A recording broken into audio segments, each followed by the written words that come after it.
Y en relación a eso, una frase que vos habías dicho en este debate con los intelectuales de izquierda hace poquito, que jugabas con la frase famosa de Gramsci, esta idea de pesimismo de la razón, optimismo de la voluntad, y vos decías, cuanto más optimista soy con el presente, o más reconciliada estoy con el presente, es porque soy más pesimista con la posibilidad de, no sé, de transformaciones más profundas. Digo, ahí el riesgo es el posibilismo. Exactamente. Digo, es un riesgo que siempre está. Es un riesgo que siempre está. Lo que pasa es que uno no puede combatir el posibilismo con ilusiones, digamos, sino con una detección de las fuerzas sociales reales que permitirían reabrir las transformaciones. La discusión con la izquierda para mí es eso, digamos, que ellos contraponen a un escenario determinado con algunas izquierdas, no con todas las izquierdas, pero contraponen a un escenario social y político determinado una idea del deber ser. La clase obrera debe ser esto,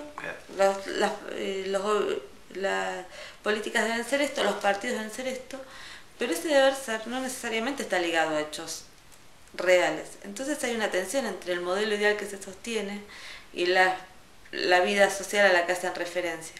Para mí ese es un tema fundamental cuando uno piensa en la vida popular en la Argentina, los sectores trabajadores, o como le llamemos, los sectores subalternos, como le llamemos.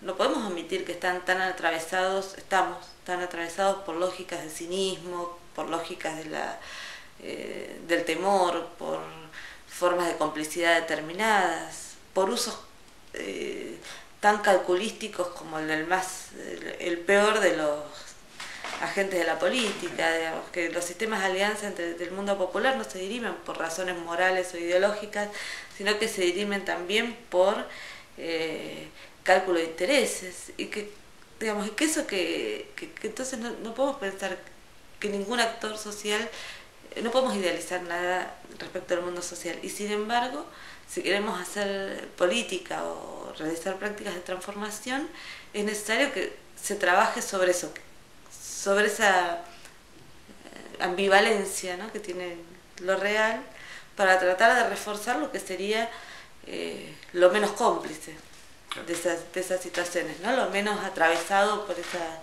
lógicas de la destrucción. Hacer ese trabajo no es ser posibilista, digamos, sino es ir hacia el fondo del problema de cómo se interrogan esas fuerzas reales para generar instancias de emancipación. Pero esa emancipación no puede ser en nombre de lo que deberían ser las cosas, sino en nombre de un trabajo concreto sobre las cosas. A mí me impresiona mucho una frase que Italo Calvino escribe al final de Las ciudades invisibles, que es un libro hermoso, libro de literatura, pero muy hermoso. Y al final, Italo Calvino, la última frase del libro creo que dice algo así como: el infierno no es algo que vendrá, sino es algo en lo que vivimos. Hay muchos modos de estar en el infierno. Un modo de estar en el infierno, para pensar en lo que relaciona lo que decíamos antes de kirchnerismo, un modo de estar en el infierno es hacerse el tonto, hacer de cuenta que no estamos en el infierno. Otro modo de estar es colaborar y hacer más infierno del infierno, ¿no?, que sería la situación de la complicidad con el mal, digamos. Y hay otro modo ese que es tratar de detectar qué cosas de no infierno, qué instantes o situaciones de no infierno hay en el infierno, y trabajar por expandirlas. Entonces esa idea que a mí se me parece una imagen extraordinaria. Si vivimos en un mundo real que está muy signado por lógicas de opresión, de explotación, de dominación, me parece que un modo de combatirlo es tratar de encontrar en ese mundo, no negar que es terrible, digamos, no podríamos negar que la Argentina atraviesa desdichas muy muy enormes, claro, y que todas las medidas reparatorias de justicia que se han intentado son menores al grado de esas desdichas, pero me parece que un modo también de ligarse a ese mundo de desdichas es tratar de pensar cómo se amplían esas situaciones de emancipación, cómo se amplían esos instantes en las que el infierno es menos infierno, ¿no? Que me parece que es lo que hace mucha gente en la militancia territorial, el mundo de las instituciones, como que es esa búsqueda de una búsqueda de intervención en lo concreto, sin que eso, digamos, y que probablemente el modo de esa intervención en lo concreto siempre tenga desde la perspectiva de una izquierda más que se atribuye las galas de la revolución, digamos, siempre tenga el carácter de reformista. Digamos, entonces yo tiendo a hacer una defensa de ese reformismo práctico antes que de la revolución teórica, ¿no? Okay. Pero porque me parece que esa revolución supone un tipo de sujetos que no están, y que supone que hay un tipo de proceso histórico que no está. Bueno, en esa charla decías que uno de los temas a tener en cuenta por la izquierda era precisamente asumir que no hay posibilidades concretas de una revolución, digamos, del fracaso de la revolución. Sí, pero yo tengo la impresión de que eso es la historia que la historia del siglo XX fundamentalmente, donde una historia que, si tomás, digamos, que atraviesa la revolución rusa fundamentalmente y la china, después más el intento de las distintas revoluciones, la cubana y las distintas revoluciones derrotadas que hubo. Luego de eso, es una historia donde se combina, por un lado, la situación efectiva de las derrotas de las revoluciones y la situación de la autoderrota de las revoluciones. Digamos, donde incluso los procesos revolucionarios que en principio fueron triunfantes respecto de los grupos dominantes contra los cuales combatían, terminan deglutiendo sus propias fuerzas, ¿no? Y quizás Cuba es el que más preservó esa... se mantuvo más fiel, pese a todas las contradicciones internas, al principio original que la sostuvo. También por la dimensión, por distintas lógicas, pero la historia de la URSS es una historia mucho más desgraciada, en cómo va destruyendo las propias fuerzas que constituyen su historia revolucionaria y sus propias potencialidades de reabrir las fuerzas democráticas a su interior. Lo mismo el caso de China, que termina constituyendo un capitalismo prácticamente esclavista respecto de los trabajadores. Entonces esa historia de las revoluciones y la condición de la tragedia del abismo argentino fundamentalmente, que es que lo ocurre en Argentina del 76 al 83, no es, siempre tuve la impresión de que no es solo un paréntesis. En Argentina no hubo un paréntesis del 76 al 83. Hubo algo mucho más profundo en el sentido de generar como una especie de hiato de destrucción de la trama social, ¿no? Que el tipo de lógica que se instaura de los campos, la desaparición de personas y el terrorismo de Estado en general, no produce solo una interrupción de las lógicas militantes, sino que destruye la vida misma de la solidaridad social. Cambia como la ética del conjunto de la vida social.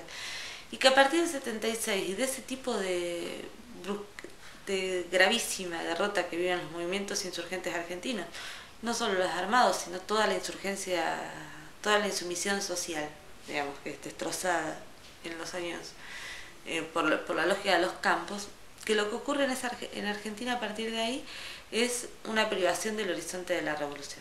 Ya después del 83 y en consonancia con lo que ocurre en el resto del mundo también con los regímenes socialistas y herederos de las revoluciones, no hay en el horizonte político una apertura revolucionaria. Eso empieza a ser casi como un objeto de museo, digamos, que no lo termina de creer nadie del todo. Por eso, cuando discuto con la izquierda, me interesa otro momento de la izquierda que siempre me parece sumamente valioso, que es el clasismo y la lógica de trabajo dentro de los espacios laborales, digamos, que eso tiene un interés mucho mayor que enlazar eso, que sería una situación casi micropolítica, que enlazar eso a un horizonte que realmente no está ni siquiera en la perspectiva de esos mismos actores. Entonces me parece que esa idea, quizás el que más había desplegado esa idea del fin de la revolución para pensar en los últimos años había sido Nicolás Casullo y todo el grupo de la revista Confines. Claro. Foster, Kaufman, ellos venían pensando mucho esta idea de que había que pensar la política fuera del plano de la revolución, que estábamos en una situación en la que la política ya no podía ser asociada a la revolución, y eso diferenciaba mucho con los años 70, la vida política, pero también porque la vuelve más laica, la vuelve más... menos entusiasmante también, digamos, claro. porque es difícil decir que uno apoya así, fenómenos políticos reformistas, reparatorios.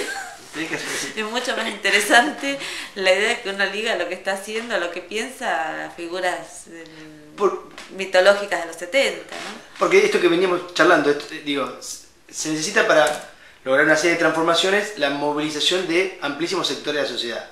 No solo es responsabilidad del kirchnerismo, sino de todo el conjunto de la vida colectiva del país. Para que esos sectores se movilicen, bueno, digo, uno se moviliza, bueno, en nombre de grandes valores, de grandes ideas, y bueno, la ausencia de la revolución como gran valor o gran idea, no sé si imposibilita, pero obstaculiza digo, esa movilización popular necesaria.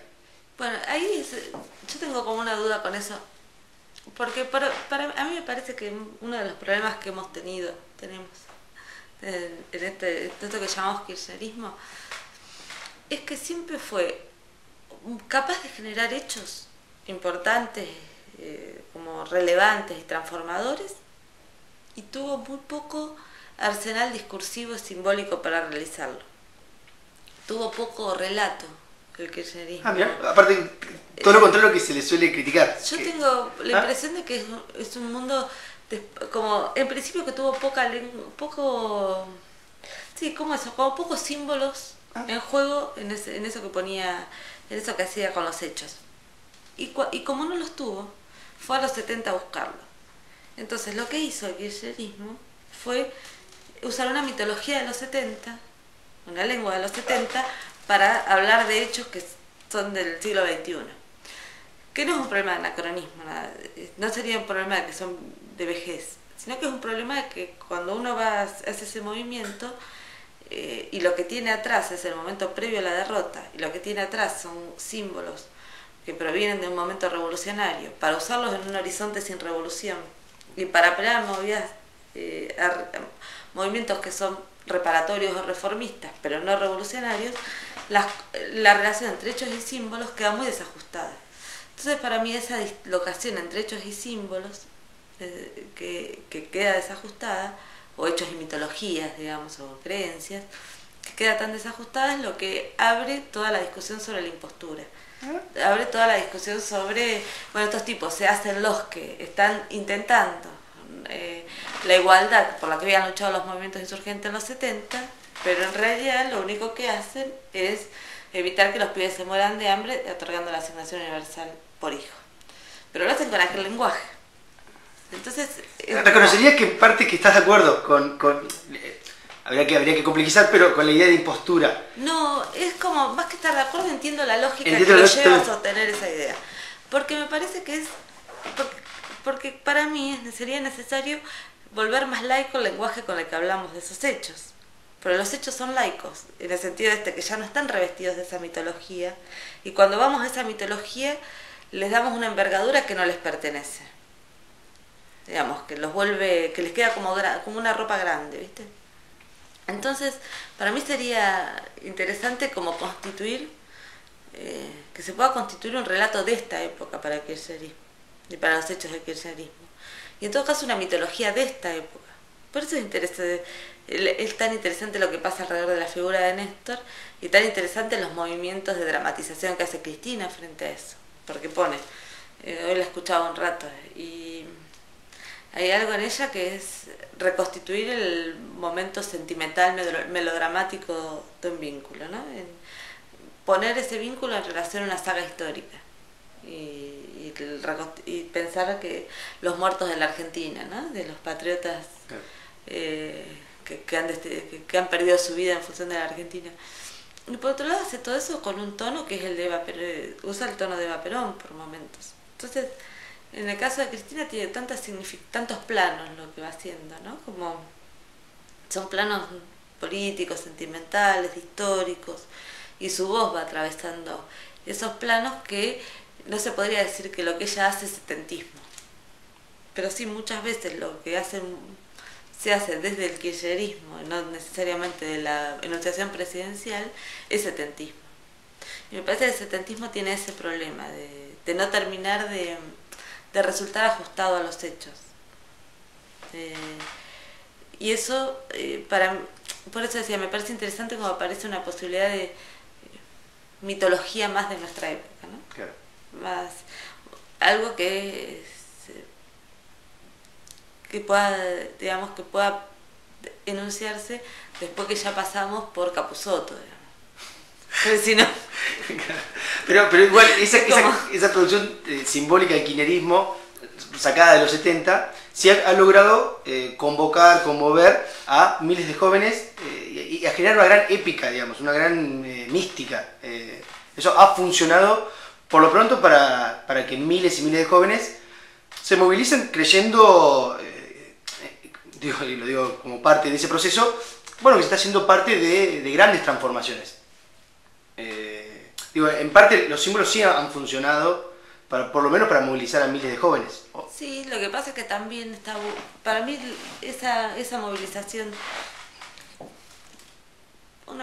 ¿se movilizan solo por esos símbolos los jóvenes?